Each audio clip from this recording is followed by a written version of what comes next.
India would launch its latest Earth observation satellite EOS-01 and 9 international customer spacecraft on board its polar rocket PSLV-C-49 from the spaceport of Sriharikota in Andhra Pradesh on November 7, ISRO said on Wednesday. This is the first launch by the Indian Space Research Organisation (ISRO) since the COVID-19-induced lockdown came into force in March. ISRO Chairman K. Sivan had said in June that 10 space missions being prepared for launch this year have been disturbed due to the lockdown. EOS-01 is intended for applications in agriculture, forestry and disaster management support, the city-headquartered ISRO said.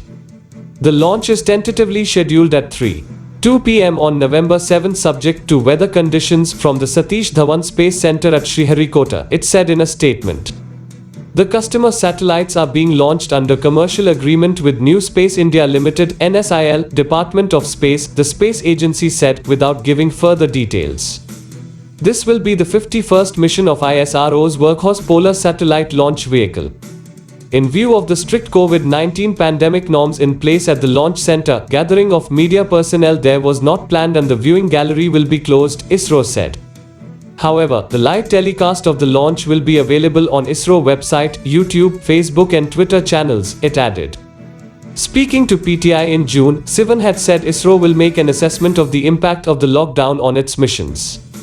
Because of this pandemic, everything got disturbed. We have to make an assessment after the COVID-19 issue is resolved, he had said.